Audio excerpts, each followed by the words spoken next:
नमस्कार दोस्तों, education news 790 से मैं सुरेश यादव। दोस्तों, हमारा टॉपिक अभी स्टार्ट हुआ है हिंदी साहित्य का इतिहास, जिसमें अधिकतर वो क्वेश्चन लिए गए हैं जो मैक्सिमम एग्ज़ाम में पूछे जा चुके हैं, जैसे net, JRF, degree college professor, TGT, PGT और एलटी ग्रेड टीचर। तो ये सारे वो क्वेश्चन हैं जहाँ से बार बार बनते हैं। तो हिंदी साहित्य का इतिहास से स्टार्ट होता है, जिसमें हम टॉपिक वाइज चलेंगे और हम यूथ पब्लिकेशन की जो बुक है उसी से रीडिंग करा रहे हैं। तो दोस्तों, हम देखते हैं आज के टॉपिक क्या क्या है। तो दोस्तों, स्टार्ट करने से पहले हम एक बताना चाहेंगे कि दोस्तों एजुकेशन न्यूज़ 790 को आप सब सब्सक्राइब करें और दोस्तों शेयर करें, इससे आप सबको अवश्य लाभ मिलेगा। तो आज हम स्टार्ट करते हैं हिंदी साहित्य का इतिहास। दोस्तों, अब हिंदी साहित्य के इतिहास ग्रंथ, नामकरण एवं काल विभाजन से काफ़ी प्रश्न बनते हैं। तो अब इसमें देखिए हिंदी साहित्य के इतिहास ग्रंथ, हिंदी साहित्य विमर्श के लेखक कौन हैं? तो ये है पद्मलाल पुन्नालाल बख्शी। पद्मलाल पुन्नालाल बख्शी, फैक्ट हमें याद रखना है, कई बार एग्जाम। अब इसकी हम डिटेल व्याख्या देख लेते हैं। हिंदी साहित्य विमर्श 1924 ईस्वी के लेखक पद्मलाल पुन्नालाल बख्शी हैं। इनकी प्रसिद्ध कृतियाँ देखिए, विश्व साहित्य, हिंदी कथा साहित्य। कृतिकार के अनुसार हर पाठक आलोचक होता है और पाठक ही साहित्य को उच्च स्तर प्रदान करता है, क्योंकि जिस रचना की जितनी आलोचना की जाती है उतना ही उसमें निखार आता है। बुराई नहीं, उसमें आलोचना होनी चाहिए, क्योंकि जो बुद्धिजीवी वर्ग उसके चौतरफा देख करके उसको डिसाइड करता है कि इसमें कमियां क्या रह गई हैं और अच्छाइयाँ क्या हैं, तो इस हिसाब से वह उच्च स्तर पर पहुंच जाता है। तो पद्मलाल पुन्नालाल बख्शी के जो दो विश्व साहित्य और हिंदी कथा साहित्य, ये जरूर आप फैक्ट याद रखना। दोस्तों, हम नेक्स्ट आगे स्टार्ट करते हैं। हिंदी साहित्य का पहला इतिहास। हिंदी साहित्य का पहला इतिहास फ्रेंच भाषा में लिखा गया था और इसके जो लेखक थे गारसा दी तासी थे। इन्होंने लिखा था इस्तवार दला लिटरेचुर एंड हिंदुस्तानी नामक ग्रंथ की रचना किया था, जिसमें हिंदी एवं उर्दू के अनेक कवियों के परिचय अंग्रेजी वर्णमाला के क्रम में दिया गया है। क्वेश्चन देखिए आया हुआ है यूपी टीजीटी 2001 में। नेक्स्ट क्वेश्चन है दोस्तों, अधिकांश साहित्यकारों के अनुसार हिंदी के प्रथम कवि।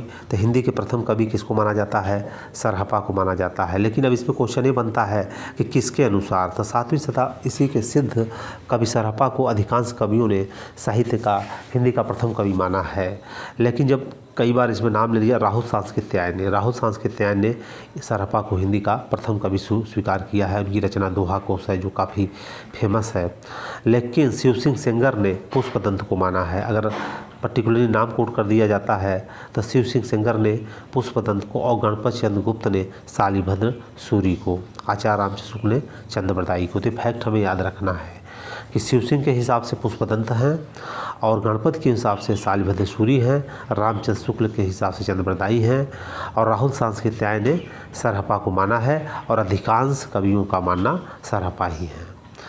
नेक्स्ट क्वेश्चन स्टार्ट होता है, आदिकालीन हिंदी साहित्य को सिद्ध सामंत काल कहने वाले कौन थे? तो ये आपको पता है कि थे राहुल सांस्कृत्यायन, क्योंकि राम कुमार वर्मा ने चारण काल कहा था, महावीर प्रसाद ने बीजोपन काल कहा था। अब इसकी व्याख्या देख लेते हैं।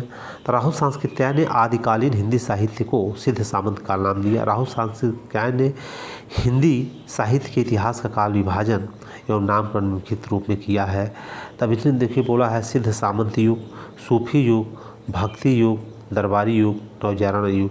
डॉक्टर राम कुमार वर्मा ने आदिकाल को चारण काल कहा है और महावीर प्रसाद द्विवेदी ने बीजोपन काल नाम दिया है। विश्वनाथ प्रसाद ने इसको वीर काल बोला है। क्या बोला है? वीर काल बोला है। तो फैक्ट हमें याद रखना है, क्योंकि इनमें से कहीं से भी क्वेश्चन एग्जामिनर बना सकता है।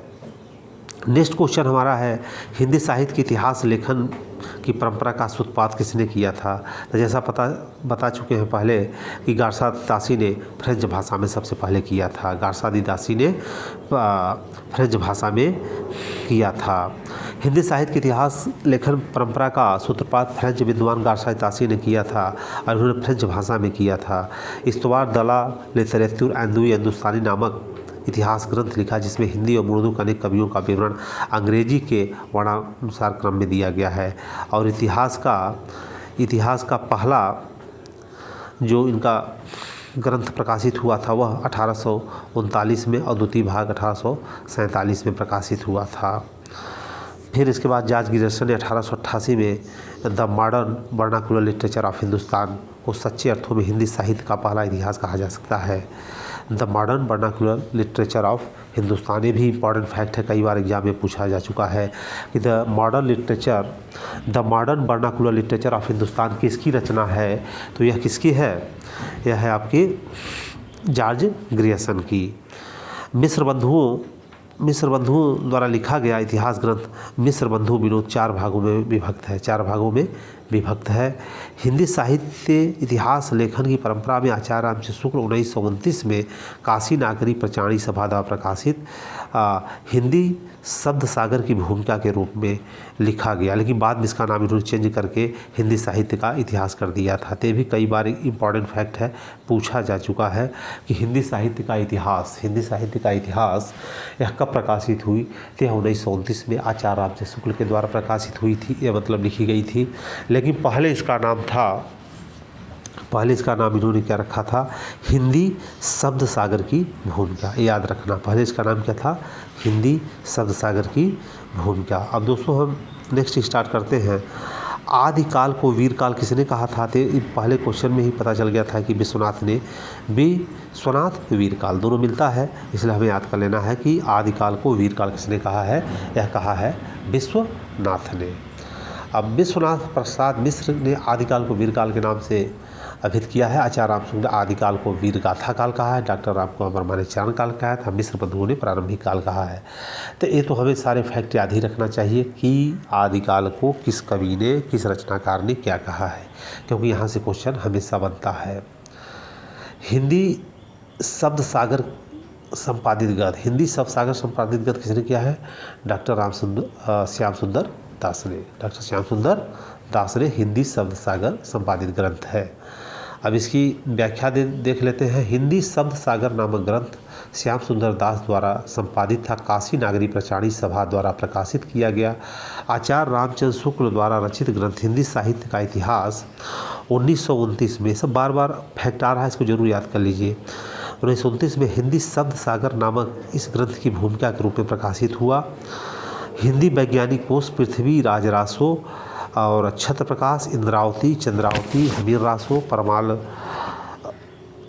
रासो, रानी केतकी कहानी आदि कृतियों का संपादन भी श्याम सुंदर दास ने किया है।